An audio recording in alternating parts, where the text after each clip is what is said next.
We have made it to the 50th episode since Bob quit his job. August 15th, 2025, I walked away from corporate life for one very important reason: freedom. Travel, adventure, waking up somewhere different almost every single day. It seems like just yesterday we were backing out of the driveway. Ready? Let's do this. You know, all excited and ready to start the adventure. We've driven almost 20,000 miles, we've hit 17 states, and we have done some amazing things on this adventure. But there are some harsh realities of van life. And today we're gonna share the 5 realities that we have learned in our first 50 episodes.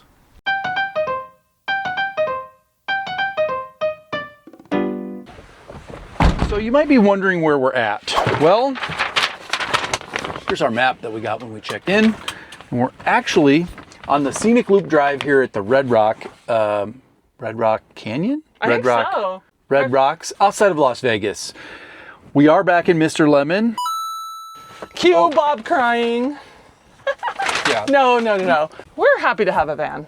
Yes, when it's working. Okay. For the most part, he's fine. Fair. But we're back in Mr. Lemon. Our last 3 episodes, we were in the Nuvo Next Sprinter van. It was amazing. We did some wild things, guys. Go watch those episodes if you haven't already seen them. And then also, before we start sharing our 5 reality check wisdom little nuggets, our nuggets of wisdom, can you check if you've subscribed to our channel? That is super important for us getting to continue on and actually do all 50 states. And it's free. Yeah. So all you have to do is click the subscribe button. It doesn't cost you anything, and it helps us out. It helps us out. So thank you. Time to start the scenic route of the Red Rocks. I think that's what they're called, which, by the way, our America the Beautiful pass got us in for free. Yep. Would have been $20. That's right. They're not a national park, but they are a conservation area, and they honor the pass, so they let us in for free. Yay! Saved us 20 bucks. We're gonna start driving, and then we're gonna get into it.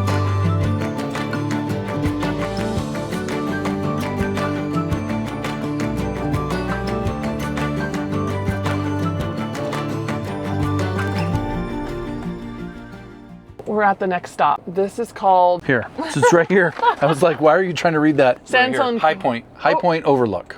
Elevation, 4,771 feet. 1,444 meters for all of you non-Americans. Non-Americans? Everybody else in the world does that? I'm not gonna cut that out, Hillary. Cut that out. The reality for us, I think of the last, if I think about the last, I think it's been 8 or 9 months since August 15th, whatever math that is. We know you're really good at it. I think what we're trying to share is what the actual reality is if you do what we did. Right, because there's a lot of Instagram and social media posts and images out there, although those are real. Yeah, like insert this one right here that we just took. It's beautiful. Yeah, that's not every single day. And if you come into this lifestyle, and whether it's full-time or part-time, and you think that that's going to be every single day, you will sadly be mistaken. Yeah, no matter the rig you're in, I think. Yep. I mean, we all know we're on what's called the Lemon Route. You would think it has everything to do about Mr. Lemon, but it doesn't. It actually, Mr. Lemon inspired it, but the Lemon Route, we're taking a route knowing that not everything's gonna be perfect, and there are going to be lemon moments no matter what you do with your rig or not in your rig. And it's what you do with those moments. That's what the Lemon Route means. That's what we're doing. When he quit corporate America and we decided to take the leap of faith and do this for 1 year and see where it takes us, that was why we named it the Lemon Route. Because we came into this with our eyes wide open. We knew that there was going to be some challenges. We expected that. Should we jump into reality number 1? Let's do reality number 1.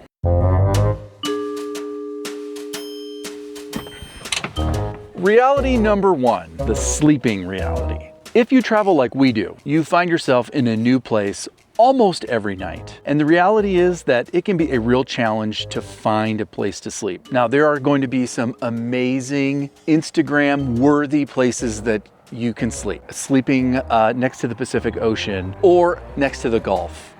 we've had some amazing adventures. But the reality is we spend far more nights at Cracker Barrel, Walmart parking lots, and just random places like casinos that you just saw us in one of our recent videos. So one of the biggest reasons that people quit van life or RV life is because of the sleeping situation. But what we've learned in this last year is that there's a lot of resources out there to help you find free places to stay regardless of the size of your rig. So get a pencil, you're gonna wanna write this down. We use RV Parky, iOverlander, Harvest Host, and of course there's always our go-tos, Cracker Barrels, Walmarts. And so our experience has been, there's always a place to sleep. It might take a little bit of time and effort to find it, but it's not something to fear. You didn't think that we were gonna come here and not show you what we get to come and look at and experience, did ya? Is this not so beautiful? There's so many people here, so I don't want to talk too loud, but this is gorgeous. We're going here to White Road.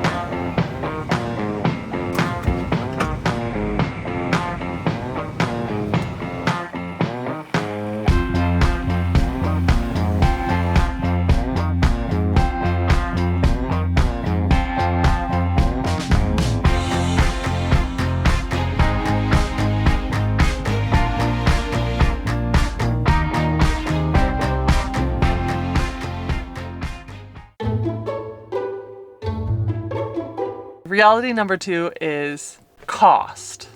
Sometimes people want to quit everything and go into like RV life because they think it's going to be cheaper. Yeah, there's some assumptions that this lifestyle will be cheaper or inexpensive compared to like a traditional sticks and bricks house. And the reality is it's expensive in a different way. It's expectations versus reality. This is the number 2 reason why I think people quit. So the core idea of this is you don't escape expenses. I think you just trade them. Very well said. Even if you have like a rig that's paid off. Which we do not. Which we do not. But even if your rig was paid, you know, you still have maintenance, oil changes, you know, things are going to break. Yeah. And then you also have gas. You have like places you want to stay, RV parks, those types of costs. You're going to end up, if you're doing this and going on adventures, you're going to want to pay and go do adventures. Right. And so there's always costs associated with that. Our expenses didn't change, they just went up, if I'm being honest. I think we have I don't think it's that unique where we kept our house for a few reasons. One, it's not exactly the best time to sell a house. True. I also think it's hard to get into RV life because of all of the expenses. But at some point, if you ever want to get out, it can be very hard to get out if you have sold your house. In October, if we're being real, was our lowest month, and finances just like took a deep dive. So there's just been lots of moments where we're like, did we make a mistake? Should we be doing this? Should we just go back to corporate life? Sometimes it feels like maybe that would have been easier. But I think at the end of the day, the reality is, first off, you're not going to take any of it with you. So I don't care if you have $1 in your bank account when you pass away or $1 bazillion in your bank account. No, it's not going with true. you. We wanted to take advantage of this time, like we've said multiple times in the past, where we've had our health, where we can go and travel and do these things. And so we took a risk. There's some risk with that. There is risk with doing what we did. But we thought it was worth it. We thought it was worth, you know, cashing out some of our savings, you know, taking a chance on ourselves and hitting the road. But with that, we've had lots of challenging conversations when it comes to finances, costs, and, you know, where's our money going? What do we have money for? But it is something that if you're going to hit the road, it is something you're going to have to deal with. And it's better to just go into it knowing it's going to be a challenge and that you need to talk through it. I think the best thing we've done is communicate and then also find ways to cut money. That's why you see us in a lot of Cracker Barrels and different things like that, because we don't want to spend the money. If we don't have to, we'll go do this today and then stay somewhere for free. The bottom line is going into this knowing that this isn't going to be like free. It can be as cheap as you make it though. Right. So you can do this way cheaper than we do it, but just know that. You could also do it way more expensive too. It just really is dependent on what's in your budget and what are you willing to spend.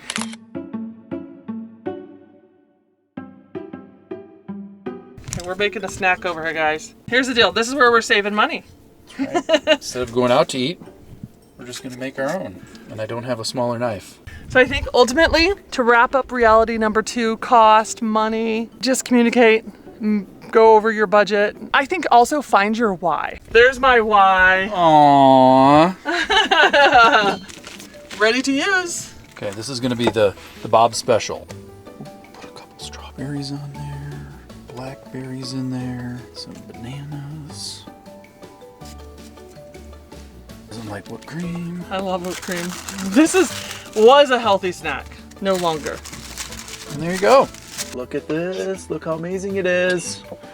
You can't really tell. It doesn't look amazing, but It's so good. look at.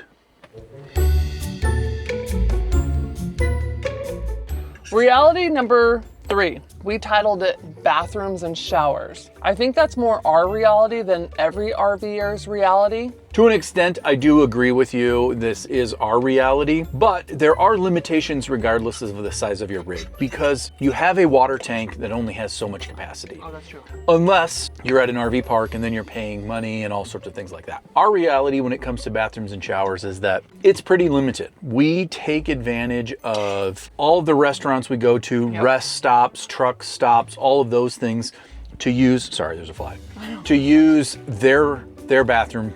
Gas facilities. stations. Yep, and we've, taken showers at truck stops. We also will shower at friends, those types of things. So Planet Fitness. Planet Fitness is another great option for showers. And it is something that you just have to be mindful of and plan for. I think if there's one theme that goes through all of these realities is exactly that planning is required in all of this. Here's my thing though. Figure out what kind of toilet you want. We have a, what do we have? We have a cassette. Pros and cons to cassettes. You can dump it. You just go and you dump it at dump stations. It's no big deal. You don't have a black hose. But the thing is, the con is it can smell. And so we have a hard rule. To go number 2, it has to be an emergency. Right. Just because I don't want to smell in here. Yeah. It's just something to be aware of. Every shower, bathroom experience will be different depending on the rig. Yeah. And you just need to be comfortable with whatever you have. Don't let it make you quit or not do it, because in the grand scheme of things, that's the least problem. Hello. That's the least problem we've ever had. It's almost a non-issue. Like, we just don't think about it. We're just like, oh, I'm at the gas station, I'm gonna run and go to the bathroom. Or, oh, I need a shower. Here's all my options. It's just non-issue. You get used to it.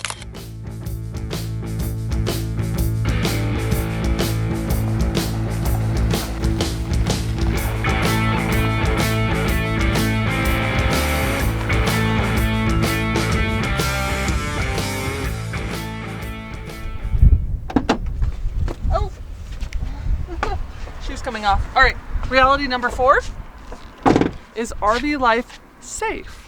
That is a huge concern to people, and it was a concern of ours too when we first started. So the reality is, to feel safe, there's a couple of key things that we do.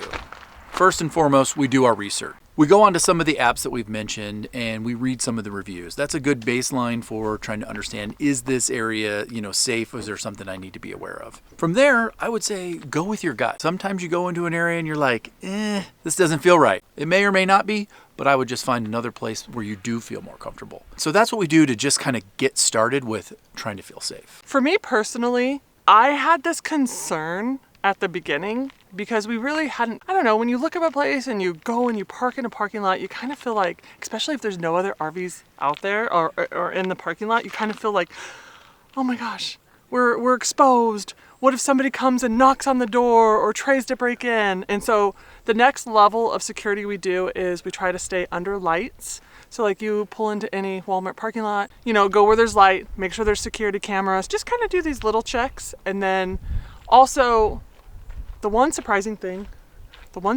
for me was once we put all the window shades up, I feel like I'm in my own little bubble and it feels completely safe. I don't think people quit over if it's safe or not. I think they might not get started. Yeah, I think it would be more of a deterrent for starting, not necessarily a reason to quit. But there's definitely precautions you should take, no matter what. Yeah. We have talked about investing in cameras. I think we're gonna look into that. Just, I mean, you can never have too much safety security, Right. I don't think. There's definitely some things that you can do to feel safer, and you know, you got to do what you're comfortable with at the end of the day. Yeah. I'm always comfortable. Let's go.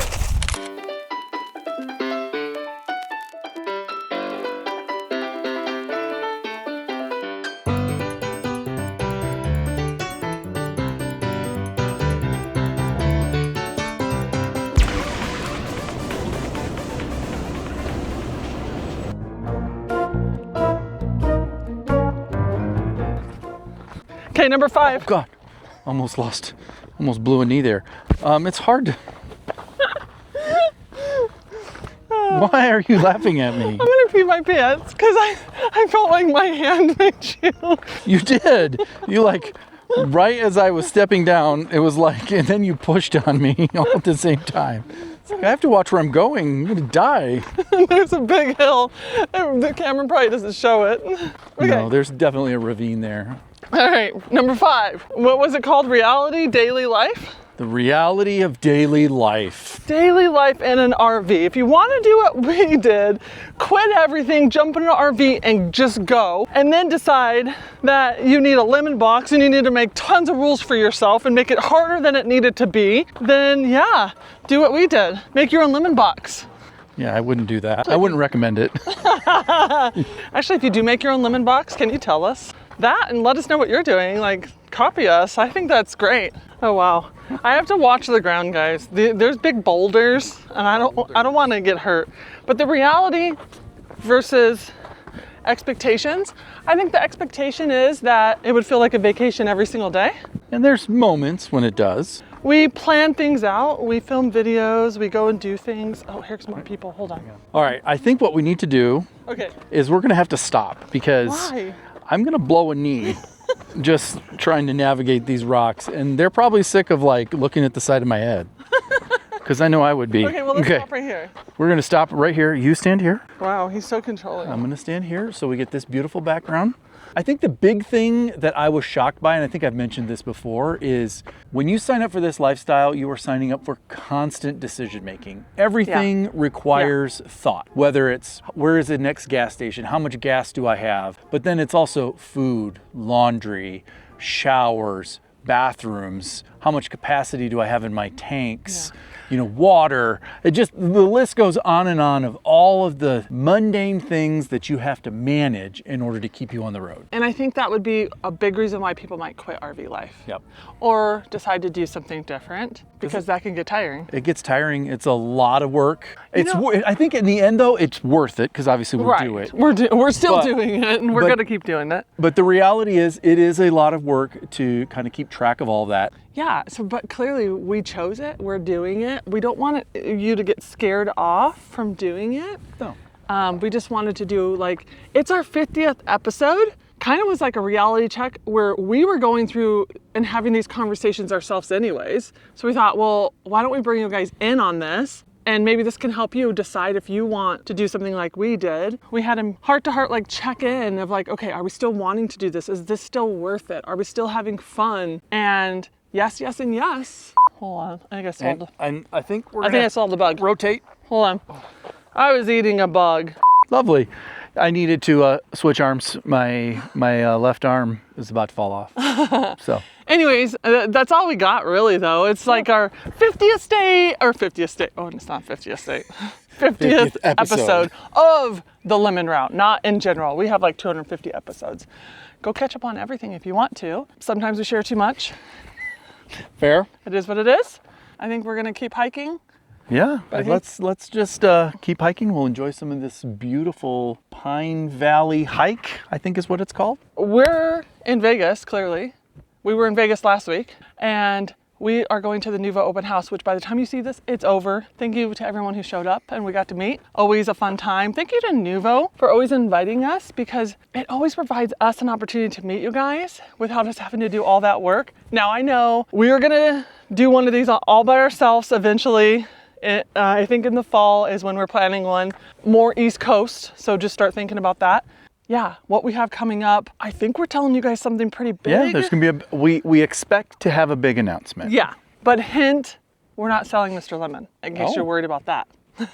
That is a good hint though. Yeah, it's a good hint. We're not getting rid of Mr. Lemon, but I think we have one huge trip coming, but we also have another big trip that we're trying to plan right now. Yeah, yeah. Guys, some big things are coming. There's some things in the works. There's some things in the works, but that's all. We're not telling you anything else. Our lips are sealed. All right. Okay. So until next time. All right. Bye, guys. Bye, guys. This is a lot more steep than I remember. Woo-wee.